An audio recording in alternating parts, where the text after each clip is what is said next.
उनको पहला सीडीएस बनाया गया। ओके, उनके पास और इस वक्त तो उस तस्वीर ये देखिए, इस वक्त ब्रीफ किया जा रहा है, ये तस्वीरें जो आ रही थी वो सीसीएस की आ रही थी, कैबिनेट कमेटी ऑन सिक्योरिटी की बैठक के अंदर की तस्वीरें आ रही थी, जिसपे गृह मंत्री मौजूद थे, प्रधानमंत्री मौजूद थे। और इस वक्त फिलहाल जैसे ब्रीफ किया जा रहा था उन्हें, रविंद्र हमारे साथ मौजूद है। रविंद्र, वो मैं तस्वीरें फिर दिखाऊंगा, अंदर की वो तस्वीरें इस वक्त आ रही थी, शायद तमाम जितने बड़े कैबिनेट मिनिस्टर हैं कैबिनेट कमेटी ऑन सिक्योरिटी उसके, वो मौजूद थे और शायद उन्हें ब्रीफ किया जा रहा है। बिल्कुल, आप देखिए कि इसमें जो कैबिनेट सेक्रेटरी हैं उसमें वो ब्रीफ कर रहे हैं। इसके अलावा जैसे कहते हैं कि गृह मंत्री, रक्षा मंत्री, वित्त मंत्री और विदेश मंत्री, जो चारों सीसीएस के सदस्य हैं वो मौजूद हैं। एनएसए अजीत डोभाल मौजूद हैं, प्रिंसिपल सेक्रेटरी मौजूद हैं और प्रधानमंत्री और सीसीएस को ब्रीफ किया जा रहा है। जो भी जो इनिशियल रिपोर्ट आती है उस रिपोर्ट के आधार पर इस सीसीएस को ब्रीफ किया जा रहा है कि किस हालात में ये हादसा हुआ है, कौन कौन लोग थे, आखिरी कॉल क्या था। जो क्योंकि इसकी जो जांच होगी काफ़ी लंबी जांच होगी कि कैसे, क्योंकि कहा जा रहा है कि जो MI हेलीकॉप्टर है इसमें प्रधानमंत्री भी दौरा करते हैं और जब सीडीएस इस पर दौरा कर रहे थे तो उसके पहले जाहिर सी बात है कि इंडियन एयरफोर्स के जो भी वहाँ पर प्रोटोकॉल अधिकारी होंगे उन सब ने इसको पूरी तरह से जांच करने के बाद ही गो अहेड कहा होगा। तो किन हालात में ये दुर्घटना हुई, कब हुई, कैसे हुई और जब रिकवरी हुई, जब वहाँ पर उस समय क्या स्थिति थी, तो जाहिर सी बात है सभी बातों के यहाँ पर चर्चा हो रही है। इस जो वीडियो आया है और जो आप दर्शकों को हमें दिखा रहे हैं, तो सीसीएस की बैठक में मंथन हो रहा है कि हालात पर मंथन हो रहा है, जो दुर्घटना हुई है उस पर मंथन हो रहा है, बिपिन रावत के जो उनकी जो देहांत हुआ है किस हालात में हुआ है, और जाहिर सी बात है जो वीडियो अभी नहीं आया है उस पर भी आगे चर्चा होगी। एक बात और है सचिन कि जो आप हम सब बात कर रहे थे कि 2014 से पहले भारत की स्थिति क्या थी। विदेश नीति सुरक्षा नीति को, भारत की सुरक्षा नीति को ड्राइव करता था। अगर पाकिस्तान कोई टेरर अटैक हुआ तो हमें 10 बार सोचना पड़ता था कि उसके खिलाफ अगर एक्शन लेते हैं तो क्या अमेरिका नाराज हो जाएगा, क्या चीन पाकिस्तान के साथ आ जाएगा। लेकिन 2014 के बाद प्रधानमंत्री नरेंद्र मोदी ने इसको सुरक्षा नीति और विदेश नीति को टोटली अलग किया और उस जो सुरक्षा नीति बनी है 2014 से और अभी तक बन रही है, उसमें अगर कहा जाए जब से सीडीएस की नियुक्ति हुई है उस सुरक्षा नीति को और आगे बढ़ाने में कहीं न कहीं बिपिन रावत की अहम भूमिका रही है। इसलिए हमने पहले भी कहा कि उस बिपिन रावत ने जो स्ट्रेटेजी बनाई है और प्रधानमंत्री ने उस पर भरोसा करके आगे बढ़ने को गो अहेड कहा होगा, उस रणनीति को क्या होगा, जो अगला सीडीएस होगा का क्या उसकी अपना अलग से विजन होंगे, क्या जो अभी बनाया गया है स्ट्रेटेजी, जो फ्यूचरिस्टिक जो प्रोग्राम होंगे या कार्यक्रम होंगे या रणनीति होंगी, जैसा कि बताया जा रहा है विशेषज्ञ भी और सबके सामने कि चाइना जिस तरह से हमारे बॉर्डर पर विलेज बनाने की कोशिश कर रहा है, टेरर पाकिस्तान भेजने की कोशिश कर रहा है, इन सभी चीज़ों पर बिपिन रावत और प्रधानमंत्री के बीच में जो एक केमिस्ट्री बनी थी और जो 2014 के बाद जो सुरक्षा नीति को विदेश नीति से सेपरेट किया गया था। और आप उसका बानगी देखिए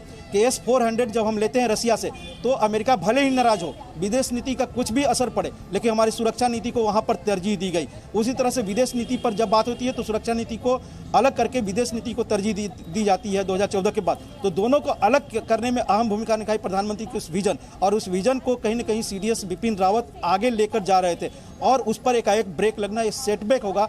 जाहिर सी बात है और सेटबैक को कैसे पार करना है इस पर भी गहन मंथन इस सीसीएस में भी होगा और आगे चल के जो बैठकें होगी एनएसए के साथ होगी, गृह मंत्री के साथ होगी, रक्षा मंत्री के साथ होगी, प्रधानमंत्री की और अपने जो सलाहकारों के साथ जो उनकी चर्चा होगी, ये काफ़ी अहम होगा कि उस नीति को कैसे कंटिन्यू किया जाए या उसमें और कैसे धार दिया जाए।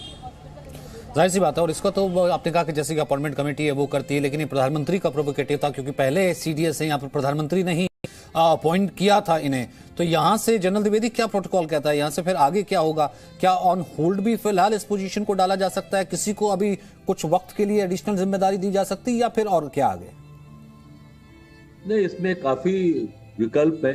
एक तो है कि इसको फॉर टाइम बीइंग ऑफिशिएटिंग किसी को लगाया जा सकता है और नहीं तो जो उनके नंबर 2 हैं, जो उनके डेप्यूटी हैं, वो ऑफिशिएट कर सकते हैं। और हमारे साथ एक और भी हमारा स्ट्रक्चर है, चीफ ऑफ स्टाफ कमेटी, जिसमें तीनों चीफ्स भी हैं। तो वो चीफ ऑफ स्टाफ कमेटी भी काफ़ी अहम उनकी भूमिका होती है। और तीसरा है कि किसी भी जो 3 चीफ्स हैं उनमें से वो सिलेक्ट कर सकते हैं, ये एक पॉलिटिकल डिसीजन है। तो पर मुझे 2 बातें जो आपको बताना चाहता हूँ कि इसमें कोई गैप नहीं आएगा। तो ये मैं आपको आश्वासन दिलाना चाहता हूँ कि हमारे स्ट्रक्चर्स ऐसे हैं कि कोई वैक्यूम नहीं आता है, वो एक स्ट्रक्चरल मैकेनिज्म होता है। और दूसरा है इस पर डेलिब्रेट डिसीजन होगी, ये जल्दबाजी में डिसीजन नहीं ली जाएगी। It will be well calibrated decision होगी और ये सोच समझ के, और जैसे पॉलिटिकल डिसीजन भी है इसमें, तो वो अब सीसीएस और प्रधानमंत्री खुद लेंगे, पर इसको बहुत डेलिब्रेटली ली जाएगी, क्योंकि ये जो डेवलपमेंट हुई है ये अनएक्सपेक्टेड है। ये एक कोई मतलब इसका कोई एक्सपेक्टेशन नहीं थी, ये बहुत ही एक गंभीर संकट के रूप में आई है। तो मुझे लगता है कि इसको बहुत वो एक डेलिब्रेशन और कैलिब्रेटेड डिसीजन होगी, पर इसमें कोई वैक्यूम या कोई अभाव नहीं आएगा। सचिन। और फिलहाल जैसा कि आप जिक्र भी कर रहे हैं, क्योंकि जिस तरह की स्थिति है, जो कि एक तरफ चाइना का जिक्र करें, दूसरी तरफ अगर हम जिक्र करें पाकिस्तान भी है, और आप तो ये स्थिति पहले देख भी चुके हैं अशोक कुमार जी, और ऐसी स्थिति में इस वक्त नए सीडीएस के लिए आपको क्या लगता है, और अभी जो सीसीएस चल रही उसमें? सीडीएस का अपॉइंटमेंट बहुत अहम है। हालांकि ये मैंडेटरी नहीं है कि ओवरनाइट उनकी जगह कोई फाइनल और फर्म अपॉइंटमेंट किया जाए, लेकिन इस अपॉइंटमेंट में बहुत देरी भी नहीं की जा सकती है, क्योंकि हम थिएटराइजेशन और चाइना चैलेंज के ऐसे मोड़ पर खड़े हैं कि कोई भी देरी हमारे लिए काउंटर प्रोडक्टिव होगी। जैसा कि द्विवेदी जी ने बताया कि एक तो यह है कि चीफ ऑफ स्टाफ कमेटी उसका विकल्प बने, लेकिन मेरे ख्याल से वो उचित नहीं होगा, क्योंकि अगर चीफ ऑफ स्टाफ कमेटी के स्ट्रक्चर को कंटिन्यू करना होता उसके पुराने फॉर्म में, तो सीडीएस की आवश्यकता ही नहीं रहती। अभी तो सिर्फ केवल यही रास्ता बनेगा कि टेम्पोरली कोई सीडीएस ऑफिशिएट करे, और या जी जी जी